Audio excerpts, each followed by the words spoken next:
एक चीज़ जो पहाड़ी इलाकों में मुझे बहुत ज़्यादा फैसिनेट करती है वो है माउंटेन टॉप्स और फ्लैट प्लेन्स। जो भी जगह आप जाते हैं और अगर आपको ये फ्लैट प्लेन्स इस तरह की मिलती हैं, they are a spectacular view. और जिस तरह आप देख रहे हैं मेरे पीछे भी, ये एक बहुत ही मशहूर जगह वादी कागान में लालाजार के नाम से मशहूर है, and the name suits it because एक लफ्ज़ मैं सुना करता था, पुरफ़ज़ा मुकाम, और यहाँ पे आके वाकई अब समझ में आया कि पुरफ़ज़ा मुकाम के मानी क्या होते हैं। इट्स एन अमेजिंग प्लेस और इतनी खूबसूरत इसकी लैंडस्केप है कि आप आते जाते हैं और आपको एक नया व्यू खुलता है।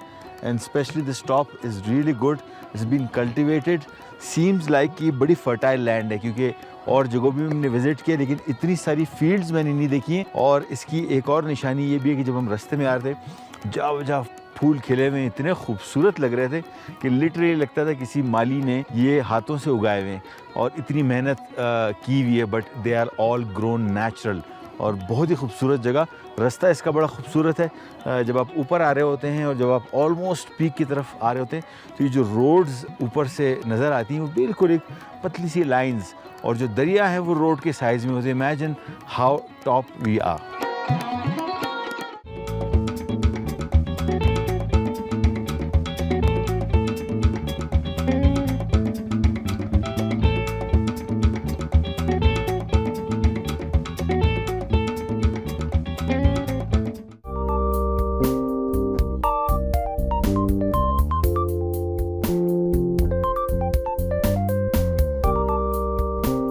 परियों की कहानियाँ आपने भी बहुत सुनी होंगी और मैंने भी बहुत सुनी है। और परियों से जैसी आपको जहन में आता है खूबसूरत जगह, एक अजीब व गरीब जगह, कि जब आप उस जगह को देखें तो आप हैरान रह जाएं।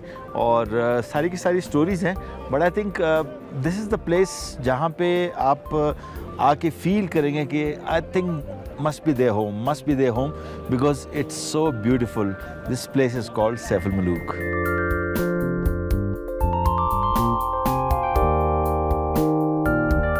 I am on the other side of the lake और it's so cold, it's freezing cold. और एक गलती मैंने कर दी कि I had a very nice jacket and I just forgot it in the hotel and I'm regretting it. But amazing place. और इतनी ठंड इस वजह से है कि मेरे बैक पे जो पहाड़ हैं दे ऑल स्नो कवर्ड, और जो वैली में जितनी हवा आ रही है वो सारी की सारी उस पहाड़ों से चल के आ रही है। सो आई थिंक कोई ऐसी जगह बैठ जाऊँ जहाँ के हवा हिट ना करे, बिकॉज बहुत सख्त सर्दी है।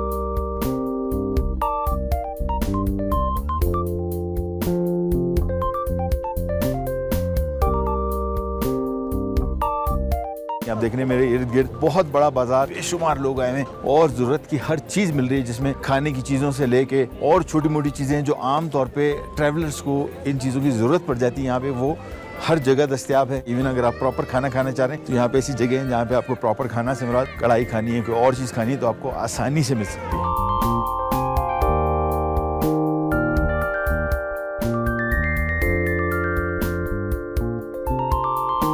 After visiting this place, I think ये जगह it deserves a fairy tale because it's so beautiful. इसका जो लेआउट है वो इतना खूबसूरत है, झील के साथ पीछे की पहाड़ियों की जो दामन है वो ऐसा लगता है कि जिस तरह किसी ने डिज़ाइन करके इसको बनाया गया है, और उसके दामन से सारा का सारा पानी ग्लेशियर पिघल के ये पूरी लेक भर रही है।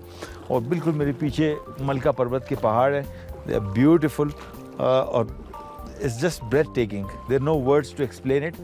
इसका टर्कोइज पानी खूबसूरत, और इसका जो पूरा का पूरा बनी हुई और बहुत बड़ी लेक है। आई वाज नॉट थिंकिंग, मतलब मुझे लगता था कि जब मैंने पिक्चर्स में इसको देखा था मुझे लगता है कि बहुत छोटी लेक होगी, लेकिन ये बहुत वसी और ईज़ लेक है और बहुत खूबसूरत है। इस लेक के बारे में बड़ी इंटरेस्टिंग स्टोरी है। और यहाँ पे एक शहज़ादा आया था और उस शहज़ादे के साथ जो मंसूब स्टोरी वो ये है कि एक परी यहाँ पे थी और उसको उससे इश्क हो गया और वो यहाँ पे रहा, और उस शहज़ादे के नाम पे ये झील का नाम है सैफ अल मलूक। तो fairy tales, but I think I would like to spend some time here. दिन का टाइम नहीं, रात रुके और इस जगह को एंजॉय करें। और सबसे बेहतर जो इसको एंजॉय करने का तरीका है, just take a back, relax और इस जगह को एंजॉय करें, इसके व्यू को, इसके पानी को। बहुत खूबसूरत।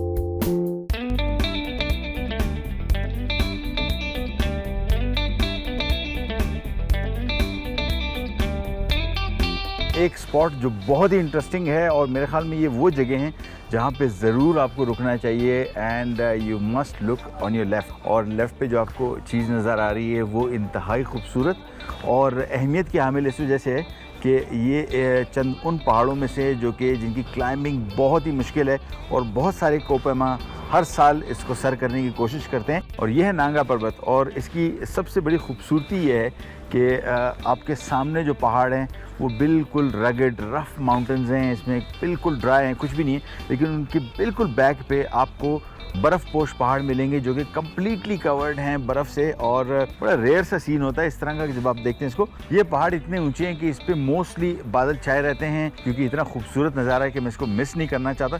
थोड़ी देर वेट करता हूँ क्योंकि बादल मूव करते रहते हैं। अगर आप ट्रैवल भी कर रहे हैं तो मेक श्योर कि अगर इस पर बादल आए हुए करीब तरीन होटल्स हैं, वहाँ बैठ के आराम से थोड़ा रेस्ट कर लें, चाय पी लें, कुछ छोटा मोटा खा लें, but don't miss this view. This is $1 million view.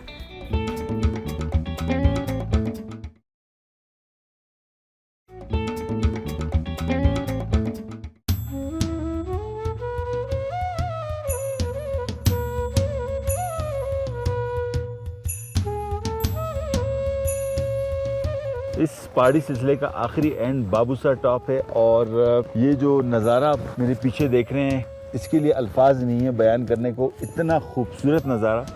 और बहुत सारी जगहों पे मैंने पहाड़ियाँ देखी, 1 2 3 4 पहाड़ी जिस पे बर्फ़ पड़ी होती थी, लेकिन अब ये पूरा का पूरा सिलसिला बर्फ़ से ढका हुआ है। और इस वक्त दिन का टाइम है, मौसम गर्मा है और 8 डिग्री सेंटीग्रेड। इमेजिन करें कि चंद घंटों बाद यहाँ पे दर्जा हरारत मनफी में चला जाएगा, और ये चिल फैक्टर जो है, हवा जो यहाँ पे आ रही है, ये सारी की सारी इस वादी से आ रही है जो कि बर्फ़ पोश है। जितनी अभी तक मैंने ट्रैवलिंग की है, मैंने इससे खूबसूरत नज़ारा बिल्कुल नहीं देखा है। और ये ऐसी जगह है कि जहाँ पे आप खड़े होके बस देखते रहिए कुदरत की मुसव्विरी को, और बस तारीफ़ करते रहे, और उसके अलावा कोई अल्फाज नहीं। इसके नीचे वैली देखें तो वो एक इंतहाई खूबसूरत वैली के अंदर दरिया बह रहा है, यानी हर चीज़ ऐसी है कि बयान करने के लिए अल्फाज नहीं है।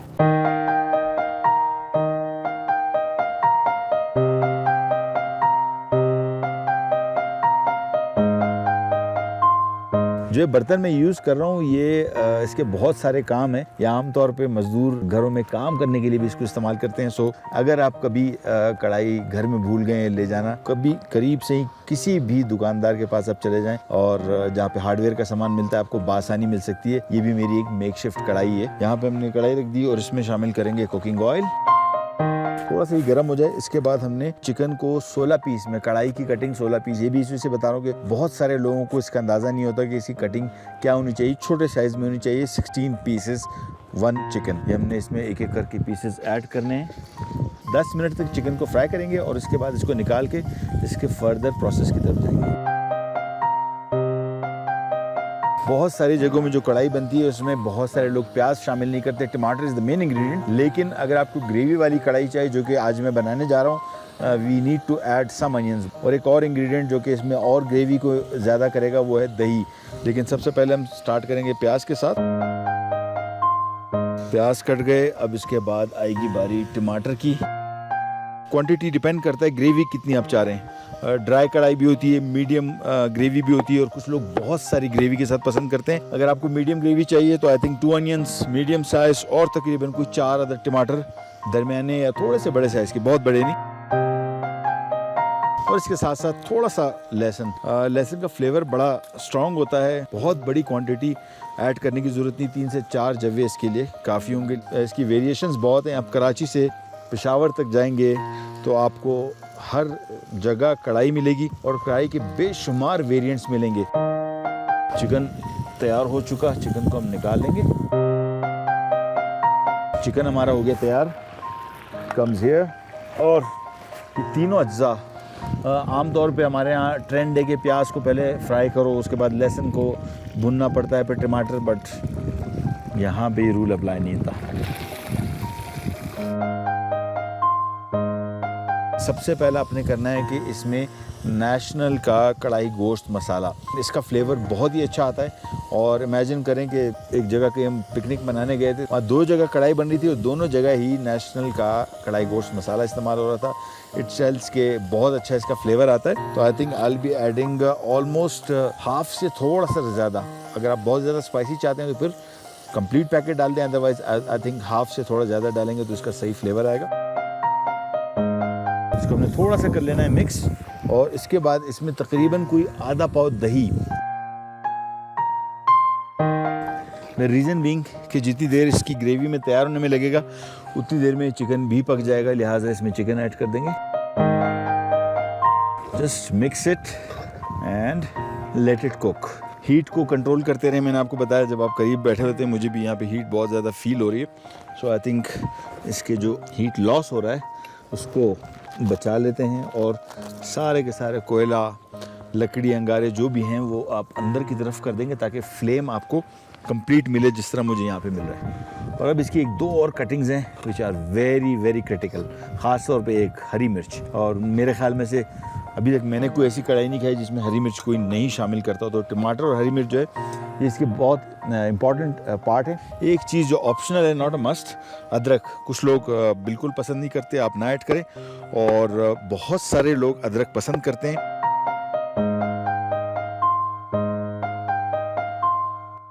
कटिंग मेरी रेडी हो चुकी है और मैं इसको रख देता हूँ साइड पे। अब तेज़ आंच पे इसको पकाना है और कोशिश करनी कि पानी इसका खुश्क हो जाए। बहुत ज़्यादा ड्राई नहीं, बट काफ़ी हद तक जब रिड्यूस हो जाए, इसके बाद हमने इसमें ये 2 इंग्रेडिएंट ऐड करने और हमारी कढ़ाई हो जाएगी तैयार। अच्छा जी, कढ़ाई बिल्कुल रेडी हो चुकी है और जितनी ग्रेवी मुझे दरकार थी मैंने उस हिसाब से इसको रखा है। बट अगर आप ग्रेवी को थोड़ा सा और ड्राई करना चाह रहे हैं, गिव इट अबाउट 5-6 मिनट और मज़ीद इसको पकाएं। इससे ज़्यादा ना पकाएं, बहुत ड्राई हो जाती है, खाने के काबिल नहीं रहती। बारीक कटी हुई अदरक एंड जस्ट मिक्स इट। और एक और इम्पॉर्टेंट चीज़, कम से कम मैं जब कढ़ाई बनाता हूँ आई मेक श्योर कि जिसमें अदरक और हरी मिर्च जब शामिल हो जाए, देन जस्ट अ मिनट और 2 ऑफ कुकिंग। बहुत ज़्यादा ना पकाएं। हरी मिर्चों में जो हल्का सा कच्चापन रहता है that gives a very good flavour. ज़्यादा पकाएंगे, हरी मिर्चें और लाल मिर्चों में फ़र्क नहीं रहेगा, यानी सारी की सारी पिस जाएगी। It won't give you that good flavour, and specially the ginger, जो अदरक हमने बारीक करके काटी है, अगेन दैट ऑल्सो। हल्का से इसको मिक्स किया, just cook it for a minute and we are ready.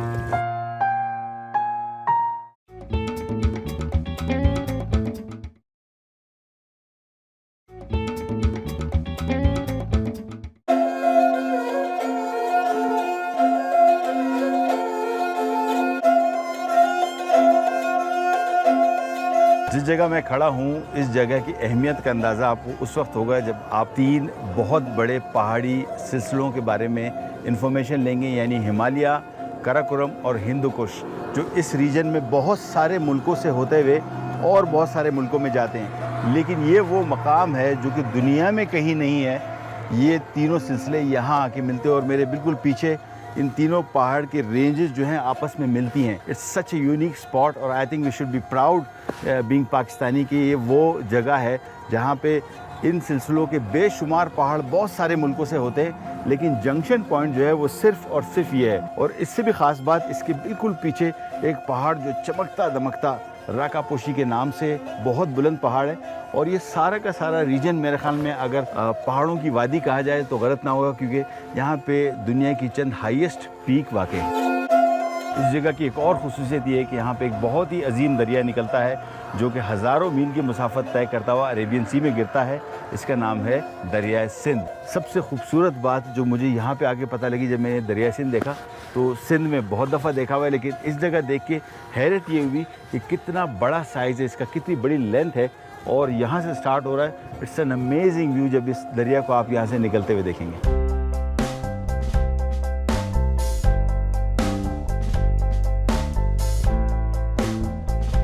Narayan से शुमाली इलाका जात की तरफ जाते हुए लोलसर टॉप पे एक झील जो बहुत बड़ी है और इस पूरे रीजन में सबसे बड़ी झील कहलाती है।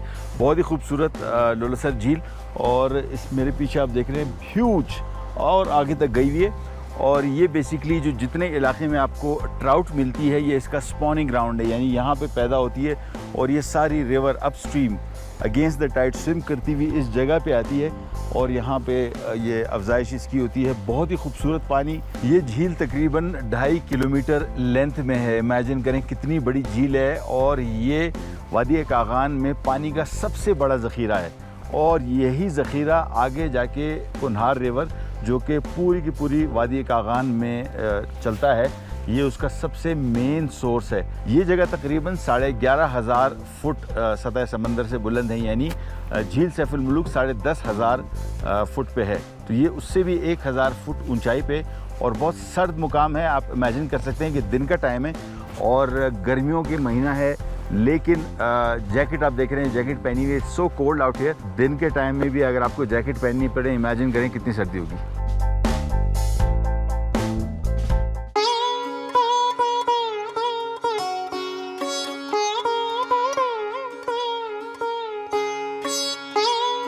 पुराने ज़माने में अगर आप कुकिंग देखेंगे, बारबेक्यू, तो I think this is the one. 2 लकड़ियाँ जिसमें हम इसको सपोर्ट कर सकें, और इस तरह की लकड़ियाँ आपको हर जगह मिल जाएंगी। Reason why am selecting this is because जब भी आप ट्रैवल करने जाते हैं, ये वो चीज़ें जो 100% आई एम श्योर के people forget, and it's a good part, it's a good thing. आग हमने लगा दी इसकी। The place is amazing. और इतनी ठंडी हवा है, चूल्हे की जो हीट है ये बिल्कुल फील ही नहीं हो रही। बिल्कुल I think I'm not sitting close to a burner, although it's very very hot. All we need to do is, जो आज मैं डिश बनाने जा रहा हूँ, again जो मैं आपको ऑप्शन दे रहा हूँ, I'm just making fish today. कोई सी फिश ले लें, not a hard and fast rule, कोई particular fish मैं आपको नहीं बता रहा, I'm just saying fish. यहाँ पे मैंने एक बॉल ले लिया है और हम काम ये करेंगे कि इसमें जो हमने फिश पकानी है, सबसे पहले इसको करेंगे मैरिनेट, लेकिन उससे भी पहले थोड़े से छोटे से अगर हम इंसिजन इस पर लगा दें, that would be a nice idea. लिहाजा मछली को यहाँ से बोन साइड से देखें, इससे क्या होगा कि मछली के अंदर तक इसमें मसाला चला जाएगा, it will taste much better. अच्छा जी, इसमें हम यूज़ कर रहे हैं नेशनल का फिश मसाला। It will really add flavour to it. बहुत सारे लोग इसको 2-2, 3-3, 4 घंटे भी मैरिनेट करते हैं। What I will do, I just sprinkle some on top, और उसके बाद मैं इसको छोड़ दूंगा for just about 10-15 minutes would be fine. Almost a teaspoon of spice inside. अच्छा, बहुत सारे लोग इसकी आउटर साइड पे भी मसाला लगाते हैं। इतना ज़्यादा उसका फ़ायदा नहीं होता, बिकॉज जो मीट का पार्ट जहाँ से इसकी एब्जॉर्प्शन होनी है मसाले की, वो इनसाइड पार्ट ही है। मोस्ट इंपॉर्टेंट थिंग जो हमने यहाँ पे लकड़ी लगाई है वी शेप, इसको गीला कर ले। रीज़न बीइंग आग के बिल्कुल करीब है, ये ना हो कि आप इसको यूज़ कर रहे हैं पकाने के लिए और ये आग पकड़ ले। हमने सिंपली ये लकड़ी लेके, या तो आप इसके ऊपर एक फ़िश लगा दें या 2, मैं दोनों इस पर लगाऊंगा। और इसके लिए सिंपल धागा भी आप ले सकते हैं। मेरे पास इत्तफाक से ये तार यहाँ से मिल गया, सो इट्स क्वाइट सिंपल कि हमने फ़िश एक ये रख के और दूसरी साइड पे दूसरी फ़िश रख दूँगा। व्हाट विल हैपन, साइमल्टेनियसली एक ही सीख पे आपकी 2 मछलियाँ तैयार हो जाएंगी।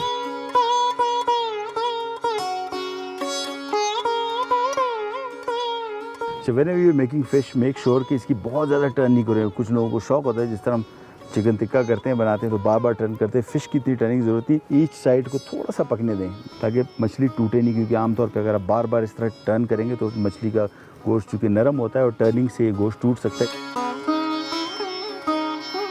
व्हाट आई एम डूइंग कि मैं सिर्फ फ़िश ही नहीं बना रहा, उसके साथ कुछ सब्जियां भी, बिकॉज इनका कुकिंग टाइम हार्डली 2 से 3 मिनट के अंदर तैयार हो जाएंगी। और जब भी कोई सी मील खाते हैं, यू ऑलवेज़ नो कि जी आई ऑलवेज़ रिकमेंड सब्जियां और फल जितने ज़्यादा आप खा सकते हैं। For this I am just gonna do one thing, Shimla मिर्च लेके इसको हमने 2 पीस कर लेना है, दैट्स इट। अगेन हम नेशनल का फ़िश मसाला ही हमारे पास पड़ा हुआ है और इसी को हम यूज़ कर लेंगे। थोड़ा सा इसमें मसाला डाल दिया, just 1-2 table spoons, that's it. इसको अच्छी तरीके से मिक्स कर लेंगे। अच्छा, इनको मैरिनेट करने की इतनी ज़रूरत नहीं है। बहुत सारी चीज़ें जिस तरह हम फ़िश को 10 से 15 मिनट मैरिनेट करते हैं, सब्जियों के लिए बिल्कुल ज़रूरत नहीं है। इसको मिक्स किया और उसके बाद इसी स्क्वेयर्स को यूज़ करते हुए हम इनमें सब्जियां लगा देंगे। Make sure the softer ones go first, reason being कि ये सीख जैसा नहीं है। चलिए जी, हमारी वेजिटेबल स्क्वेयर भी रेडी होगी, तो थोड़ी देर के लिए रखेंगे till the time fish cooks. This won't take long, 2 से 3 मिनट के अंदर पक जाएगा। लिहाजा इसको अगर आप एंड भी बिल्कुल पकाएंगे, बहुत जल्दी तैयार हो जाएगा। जी, फ़िश रेडी होगी। फ़िश को हम एक साइड पे रख देते हैं एंड द वेजिटेबल कम्स, जिस तरह मैंने आपको बताया कि दिस वोंट टेक लॉन्ग, लिहाजा 3-4 मिनट, मैक्सिमम 5 मिनट के अंदर तैयार हो जाएंगी। इसको मैं फ़िश को ये करूँगा, in the mean time side पे ऐसे रख दूँगा ताकि ये थोड़ी थोड़ी हल्की सी गर्म भी रहे, थोड़ी थोड़ी पकती भी रहे by the time the vegetable कुक्स।